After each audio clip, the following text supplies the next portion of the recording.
The main event's going to be the tough one here. Dricus Du Plessis takes on Israel Adesanya. I believe Fliff has Adesanya right now as a minus 135 favorite. Interesting. Du Plessis as the even money underdog here. This is a very tough fight, right? We saw the Sean Strickland versus Adesanya fight. Du Plessis is on record saying that was not a bad night for Izzy. That was Izzy facing his kryptonite, which when I really dissect this, I was talking to Jason about this before the show. I think Du Plessis is very high intellect, smart guy. Yes, and I think that he looks at that Sean Strickland fight and says, that's Izzy's kryptonite, and that's what I'm going to do against him. And I think the way to beat Adesanya is controlled pressure. Yes. Not running forward, getting starched and countered, but also not, you have to still bring the fight to him and stay in his face. Stay out of kicking range, be in his face. And I really do think that Du Plessis can do that and also mix in the takedowns up against the cage. 100%. I got to believe the plus money here, the underdog, makes sense. Our guy, Hey Jive Picks, which, by the way, if you're not in the Home of Fight Picks Discord, we're going to put that in the description for you guys. Go check that out. Our guy, Hey Jive Picks, just put his biggest bet of his life in. Wow. $4,000 on Dricus Du Plessis money line. Wow. Biggest bet of his life. I feel like I got to tail my guy Hayden, bro. Tell you, that moves the needle for me hearing that. Yeah. What do you think? Why? What do you think? Hayden's good.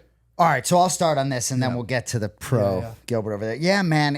So I saw this fight as close to a pick'em earlier today, and I guess maybe some money had come in on Dricus, but now back to Adesanya. So, trying to be the first 3-time middleweight champion. And for me, it's like, I really root for his greatness, for Adesanya's greatness. Like, I really, some of these UFC champions, like, I want their continued reigns. I want them to do things like John Jones and defend these titles.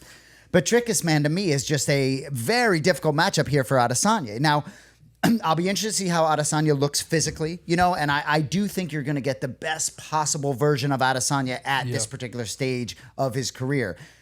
For me, this fight to me, and I know we're going to give out our picks later, right? Or a pick on the show. Yeah. But for me, for some reason, I don't see this fight going the distance. I think someone gets a finish in this fight for some reason. And I don't know exactly who.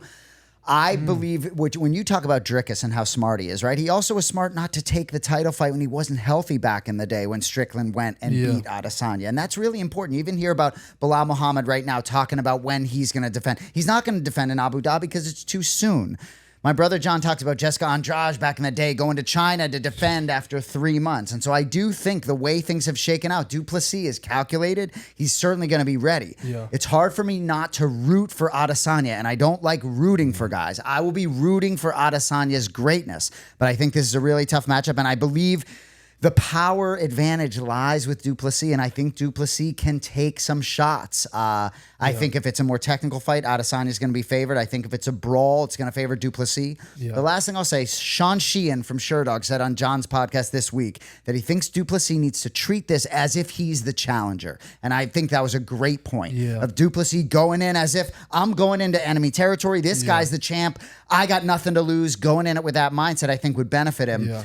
I lean Du Plessis, rooting Adesanya. Because Izzy as a contender is very different than Izzy as a champ. Yeah. As a contender, he comes in as a killer. He got 2 finishes in his last 2 contender fights. The one fight where he didn't was going up in weight against Blachowicz as a contender.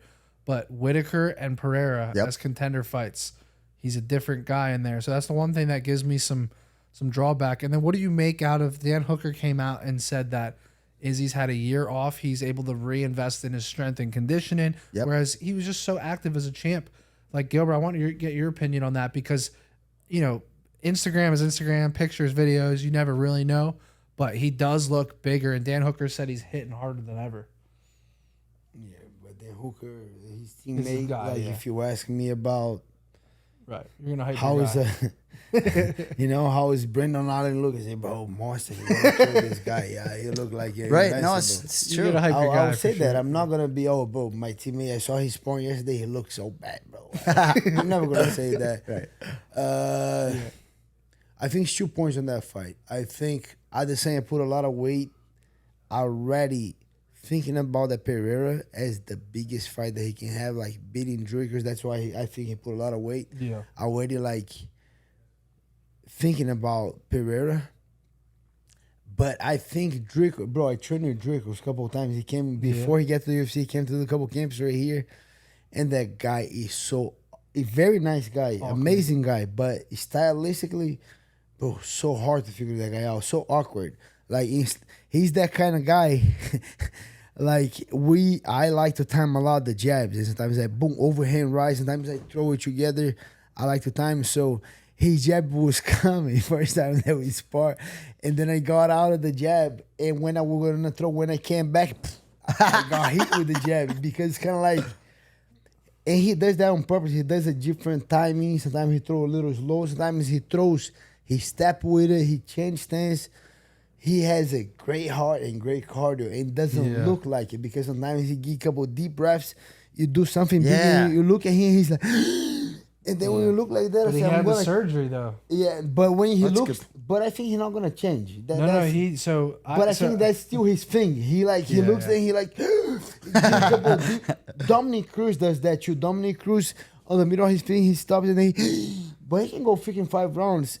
So is Dricus. Dricus, when he does that, I say, okay, he's tired, let's go. And then he's not tired. He keep coming. Right. He keep coming. First round I did it with him, I remember. That was years back, but it was hard. And then I couldn't figure that guy out.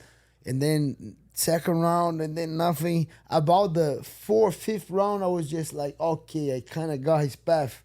But if you think about fighting, that was on the last round that I figured that guy out. You know, so he's super awkward, different style. So I think and I'm like you. I like Adesanya, and I would love to see him fight Pereira again. So I'm big both guys fan. But I think Dricus is gonna be too much. I think Dricus knows how to beat him. Knows he gotta be on the inside. Gotta be kind of like Bilal Muhammad against Leon Edwards, forward pressure, crazy, don't get kicked, go forward, be on his face, take him down, be on his face.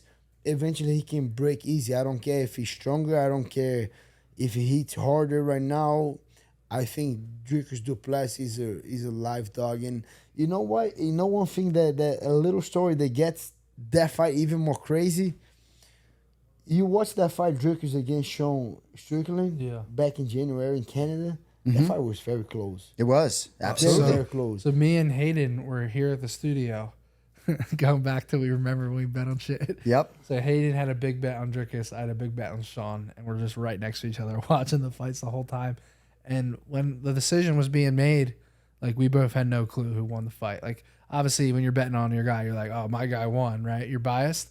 But it was very close. And I really think if Sean didn't open up with that, it was a cut or something that got in his eye, if that never happened, I think Sean would have got the nod in that fight because that changed the whole fight. And it also made it look worse with the optics too. So I just think that changed a lot. But then again, you see what Sean did to Izzy. He could have knocked him out in that first round.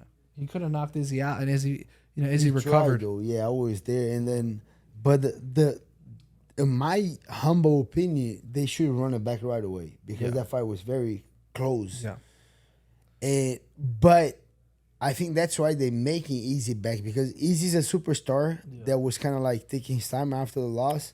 And we got a champion on Sean Strickland that has no filter. That guy go crazy. He says whatever he wants. He pull a gun on people. He go crazy. And it's kind of like awkward to the UFC to have this guy as a champion. The guy, we don't know. The guy has no filter. He's going to go crazy on the couple community. He's going to say whatever he wants. Yeah. And then on the other side, we have a champion sitting down right there. So after that loss, I do believe the UFC think, you know what? You're not going to put that crazy dude to fight for the title again. Yeah. Let him sit around a little bit. Adesanya. If I gotta ask you, if you were to fight for the title, I gotta ask you, Gilbert, if you were put yourself in Sean Strickland's shoes right now today, what would you do? Because that Robert Whittaker fight is there, or do you just sit around and say, "Fuck this"? It was a close fight. I got robbed. However he wants to say it. I'm just gonna wait for the title fight. What would you do in his spot right now? He's trying to wait, but you think the UFC's against it though? Yeah, I think he's got to keep working like he did. That's why he got. I think he's got to. That's how he got his first. Yeah, it's a good shot. Point. Yep. Fighting everybody, beating everybody, and eventually he was number 7. I think when he became a champion, they called him. We got an opportunity. He said, "For sure, I'm going." Boom, went there and then got the title. I didn't believe he was going to do it. And he did. Yeah. right now, don't stop. You know, especially right now, as crazy as he is, a lot of people identify with him. He has a crazy fan base. Yeah. Crazy. And the crazy thing about him was International Fight Week. We were there. All the fighters. They bring all the fighters. Supposed to be Connor and Chandler. Right. Yeah. But end up being Jiri and Pereira. I was there doing a couple of appearances. And Saturday, I remember, was a full day Saturday. And then I had a couple of appearances, but I have a little break.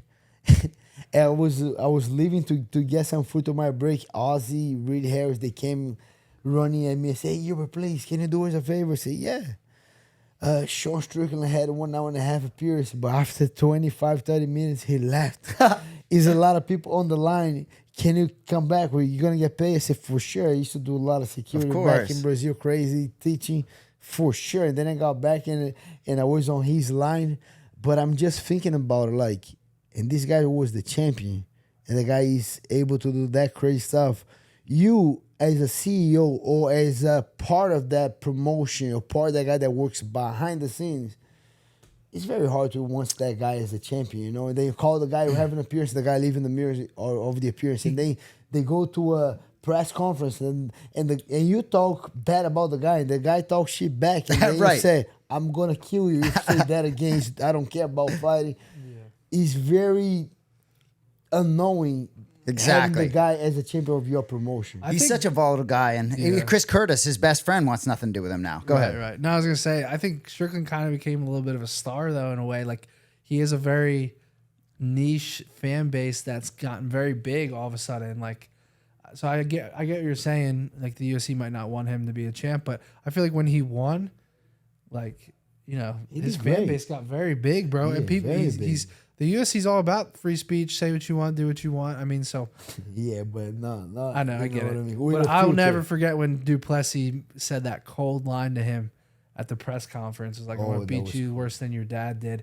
And I was like looking at the screen. I saw Sean Strickland. You could tell that really fucking got to him. He turned his head. Yeah. He didn't know what to say for a couple seconds, and then I forget what he said after that. He was like, "I will take your soul," or I don't know, but you could tell that one hit home to him, bro. You could just tell. So, but you know, the UFC 297, the split decision with Du Plessis and Strickland, fine. You talk about immediate rematch, but let's not forget the heat on this matchup at 305 while we're all juiced for this. Yeah. Who's going to be the African king, whatever. Yeah. Who's really from Africa, whatever it may be. The fact that this matchup came back around, I think is great because you don't always know what you're going to get when these things don't happen. So for me, but if I'm Strickland, it's like, to me, the matchup for Bob Whittaker, who's to say that's a harder or easier matchup than who you might get as champ? So I to your point, he is cut from a cloth of a guy that wants to keep fighting, and so to me, to your point, be yourself, keep rolling, do you, keep doing you, exactly, And but yeah, with all that being said, who's going to be the king of Africa? And I'm with you, everything. I want Adesanya to win because he's a champion, but Dricus is my guy. I got to go with Dricus, and I think he's going to win. If he does the Bilal Muhammad strategy, he's going to win. Yeah. You know, and with time off, when these fighters have time off, right? All you guys are different, right? You got certain guys you know well. A guy like Brendan Allen, who you know well, who I know works harder now in between fights than he did 3-4 years ago. I know that for a fact. But you got a guy like Bilal Muhammad, who just had 14, 15 months since he fought you to get ready for Leon, and knowing he's getting ready for Leon. So I believe Adesanya, regardless of maybe he's on the backside down the mountain of his peak, but I think this time period for him, I think we are going to see as good a possible version. I can't wait. Look, UFC pay-per-views are always get me excited, but this one is getting me excited as few I can remember in a long time. Do you feel like the hype has died a little bit, though? Like, when this fight was supposed to be made like a year ago, like a lot of people are talking about that, like a week ago, everyone forgot this fight was even happening. Like, obviously, we're on fight week now. Yep. But this fight, I think, the hype has died a little bit down since Adesanya got in that octagon and when Du Plessis beat Whittaker and all that went down. I feel like the hype has died a little bit, but I feel like it's coming back now this week. Yeah. I agree with you. There's no denying that it's died a little bit, but it's up to the promotion to ramp us all back up and up to shows like this.